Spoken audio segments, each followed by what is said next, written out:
Good afternoon. Today I am going to complete the remaining part of third level of this task that I tried to explain that day. है ना?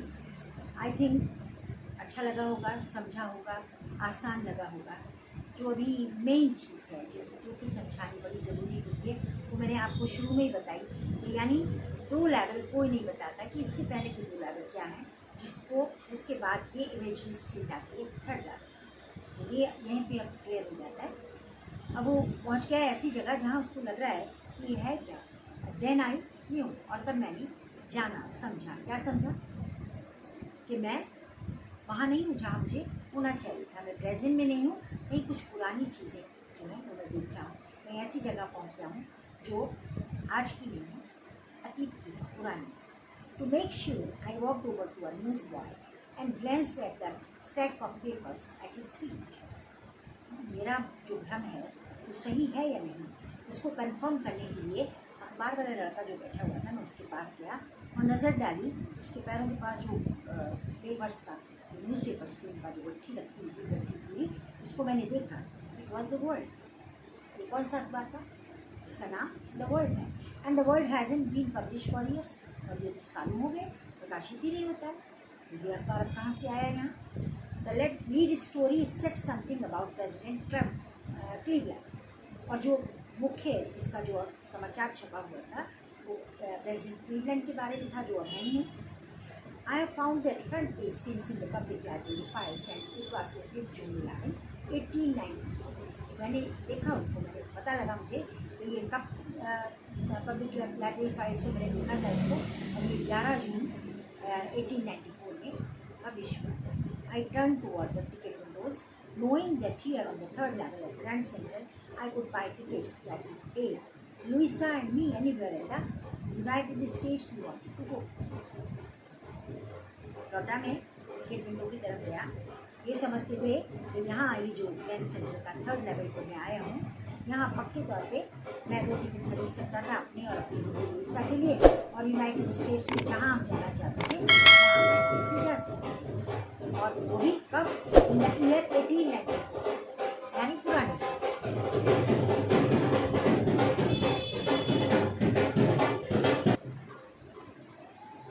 जहाँ जाना चाहते थे वहाँ जा सकते थे। And I wanted 2 tickets to Galesburg Illinois. कहाँ जाना चाहते था मैं जो जाना चाहता था, हम नहीं, मैं कहाँ जाना चाहता था? इलिनॉइस, यानी अपने उस जगह की जो वेल्सबर्ग में थी। और ये क्या जगह थी? ये मेरे दादा का गाँव, जहाँ मेरे दादा रहा करते। Have you ever been there? गए हैं कभी आप वहाँ? It's a wonderful town still.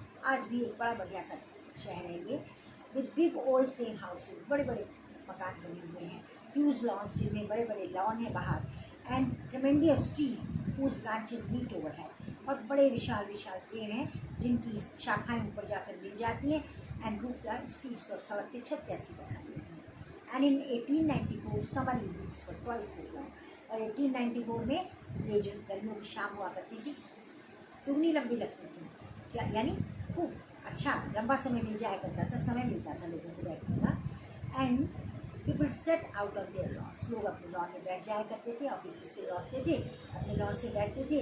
The man smoking cigars, आदमी लोग जो थे वो सिगार पीते थे, एंड टॉकिंग क्वाइट, लोग धीमे धीमे बात करते रहते थे बड़ी शांति से। The women wearing palm leaf fans, औरतें पाम की पत्तियों के जो होते थे पंखे जैसे उनको हिलाती रहती थी। With the fire flies order of, चारों तरफ जुगनू घूमते रहते थे। इन अ पीसफुल वर्ल्ड, बड़ा शांतिमय संसार था। To be back there with the first world war 20 years of, ऐसी जगह में इतना पहले पहुंचना जहां अभी जो थे प्रथम विश्व युद्ध को होना समय बाकी था, and world war second over 40 years in the future, और भविष्य में 40 साल के बाद द्वितीय विश्व युद्ध होना था। आई वॉन्टेड 2 टिकट्स फॉर दैट, यहाँ जाने के लिए मैं 2 टिकट्स लेना चाहता था। यानी ये ऐसी जगह थी जो नैरेटर को बेहद पसंद थी, बहुत अच्छी लगती थी, और बचपन में उसकी स्मृतियों में थी कि कैसा कैसा वहाँ हुआ करता था। कई बार ऐसा होता है कि जब हम अपने बचपन की बातें सोचते हैं तो बड़ी अपील करती हैं, हमें खींचती हैं अपनी तरफ। ठीक इसी तरह ये जो जगह थी वेल्सबर्ग में न्यूज़, ये नैरेटर को बेहद पसंद थी, उसके बचपन की यादों में समाई हुई। The clerk figure the fair. मैं टिकट लेने गया, क्लर्क ने जोड़ा, ऐसा वैसा क्या लगना था। He glance check my fancy headband, बड़ी नजर डाली उसने ये जो फैशनेबल हेडबैंड मैंने पहना हुआ था। But he figure the fair, लेकिन किराया जोड़ता है।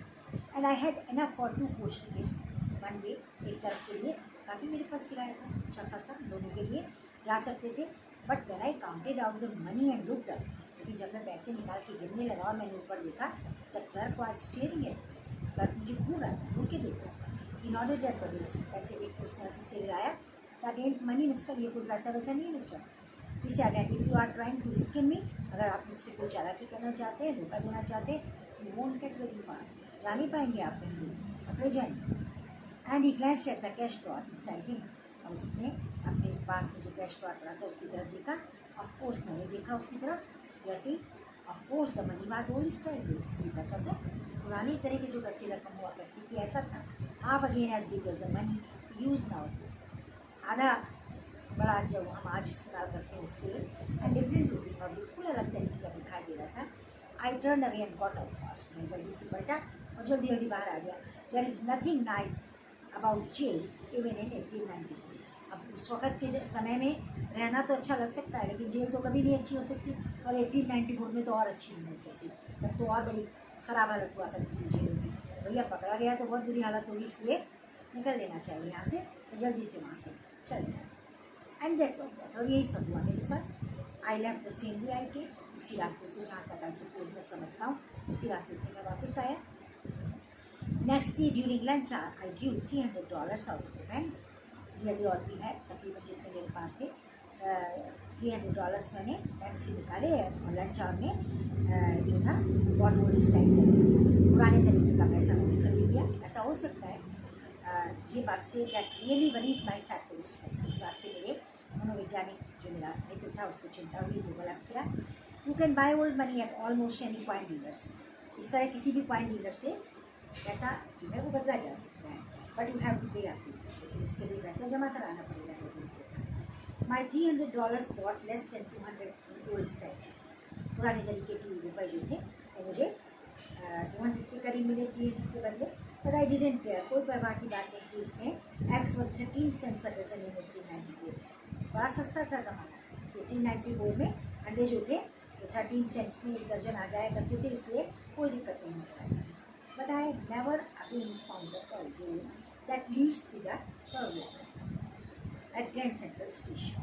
ग्रैंड सेंट्रल स्टेशन के लिए जो तीसरा लागू था, ये इसके बाद मुझे नहीं, मैं गया ढूंढा, ऑल दो I have tried often enough, हालांकि मैंने काफ़ी कोशिश की, लेकिन कभी मुझे ये हिस्सा लगा उसके बाद नहीं मिला। Luisa was pretty worried when I told her all this, जब मैंने लुइसा को ये सब बताया वो काफ़ी परेशान हो गई।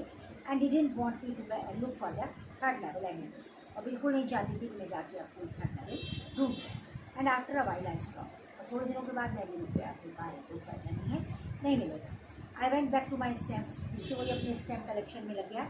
But now we are both, लेकिन अब हम दोनों ढूंढ रहे हैं, लुइसा और मैं दोनों इसको ढूंढ रहे हैं। एवरी वीकेंड, हर हफ्ते जो छुट्टी होती है हम जाते हैं, because now we have proof that the third level is super, क्योंकि अब हमारे पास सबूत है पक्का कि है थर्ड लेवल, ऐसा नहीं कि है, पक्का है, मिल नहीं रहा है। My friend Sam Geller disappeared, अचानक ही मेरा दोस्त सैम गेलर गायब। नोबडी न्यू वेयर, किसी को नहीं पता कहाँ चला गया। But I sort of suspected because Sam is a city, मुझे थोड़ा सा शंका हुई, संदेह हुआ, क्योंकि सैम एक शहर में रहने वाला लड़का था। And I use to tell him about Galesburg, और मैं उसे गिल्सफर की बड़ी कहानियाँ सुनाया करता था। बचपन में जब हम गिल्सफर में रहते थे कि ये होता था तो वो होता था। नैरेटर बहुत बहुत पसंद करता है अपनी इस जगह को, अपने बचपन को, और अपने इस स्थान को जहाँ वो बचपन में रहा करता था। तो ये कहानियाँ मैं उसको सुनाता था। I went to school there, कैसे हम वहाँ स्कूल जाते थे।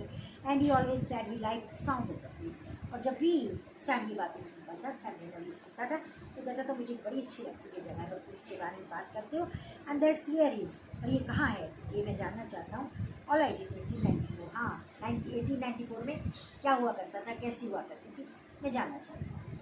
Because one night, fussing with my stamp collection, I found, well, you know what a first day cover is? क्या हुआ एक रात को जब मैं अपनी स्टैम्प कलेक्शन में लगा हुआ था, तो आप जानती हैं फर्स्ट डे कवर क्या होता है? वो पूछ रहा है, वो बता रहा है कि फर्स्ट डे कवर क्या है।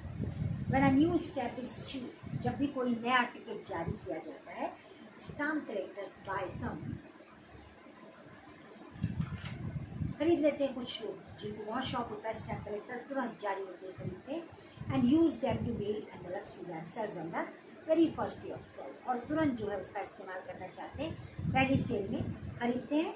And the postmark proves the date, इससे क्या हो जाता है, ये पोस्ट ऑफिस में मोहर लगती है और ये प्रूव हो जाता है कि जिस दिन ये इस दिन ये डाक टिकट जारी हुआ था और इसी दिन हमने इसको अपने इस्तेमाल में लाया था।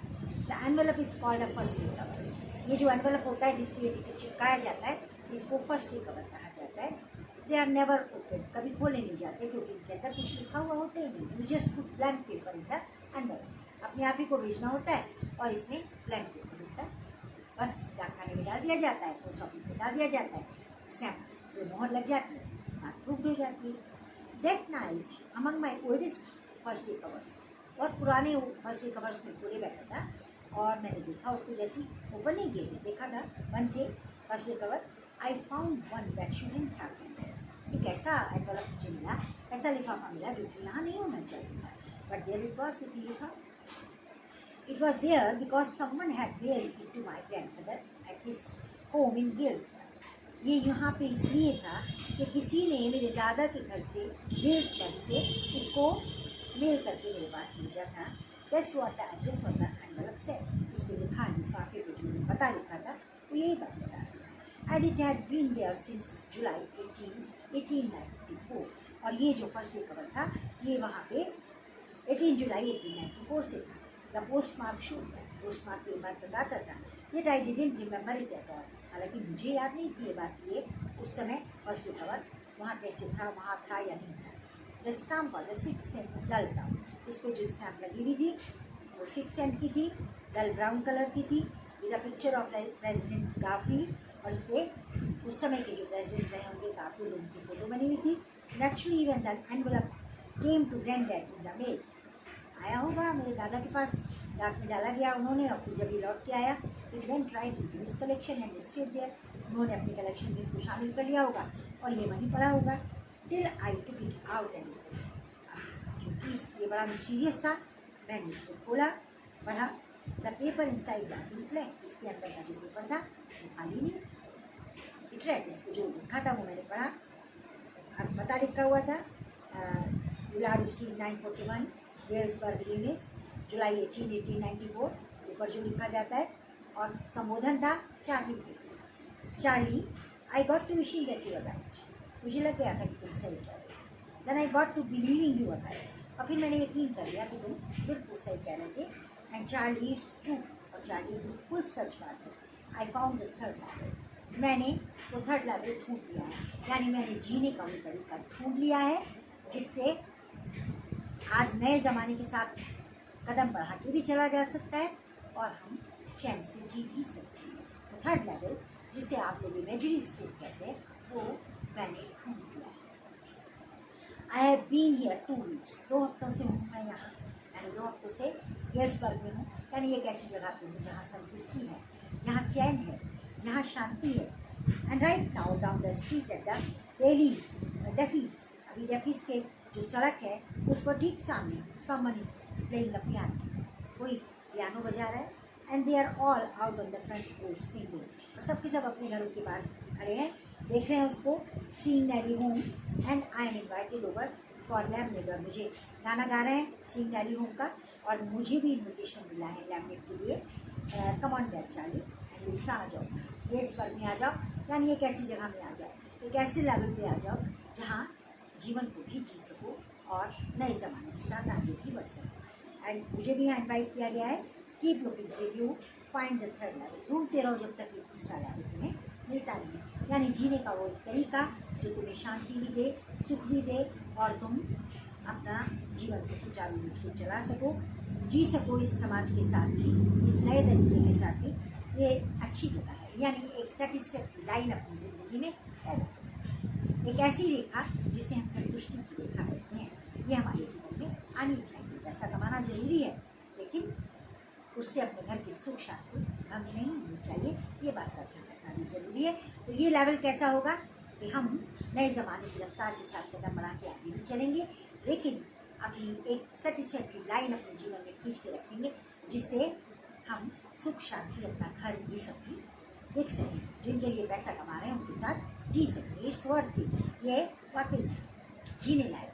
बिलीव मेरी बात पे यकीन करो, ये जीवन वाकई जीने के लिए है। The note is signed Sam, और इस पर सैम ने अपने हस्ताक्षर किए थे। At the stamp and coin store I go to, मैं स्टैम्प कलेक्शन वाले कॉइन स्टोर पे गया। I found out that Sam what $800 के अपने $800 जो थे सैम ने ओल्ड स्टाइल करेंसी में चेंज करा लिए थे, पुराने पैसे चेंज कराए थे। That ought to set him up in a nice little way. 1894 में निश्चय ही अपने लिए बिजनेस वो स्टार्ट कर सकता था, फीड एंड ग्रेन बिजनेस, खाने पीने के सामान का, अनाज का। ही ऑलवेज सेड, हमेशा वो यही कहता था, that's what he really wished he could do, तो वो क्या करना चाहता था। And he certainly can't go back to his business, और अपने जो यहाँ बिजनेस करता था उसको तो वहाँ वो कर ही नहीं सकता था। नॉट इन गियर्सबर्ग इलियोनिस, गियर्सबर्ग में तो इस पेशे की ज़रूरत ही नहीं थी। एंड और वो भी 1894 में। क्या पेशा था इस ओल्ड बिजनेस, क्या था उसका यहाँ काम, वाई क्यों, सैम वाज माय साइकिलिस्ट। ये सैम वही मेरा साइकिलिस्ट दोस्त था, क्योंकि साइकिलिस्ट की ज़रूरत आज के ज़माने में पड़ती है, जबकि हम बहुत टेंशन में हैं, बहुत चिंताओं में हैं। सैम को ऐसी कोई ज़रूरत अब वहाँ 1894 में वो भी गियर्सबर्ग जैसी जगह पे नहीं पड़ने वाली थी, क्योंकि वहाँ एक और लेवल था जीने का। वहाँ जीने का अंदाज ऐसा था जिसमें सुख था, शांति थी, और वहाँ लोग जल्दी से लोगों को साइकिलिस्ट की ज़रूरत नहीं पड़ती। Thank you very much to listen me. I want your support. Kindly support me, subscribe me, as I can help you and myself also. Myself, because I am learning. I am a learner. I know very well that not only the students but the teacher also learn the whole life. That's why I request you to cooperate. Thank you very much.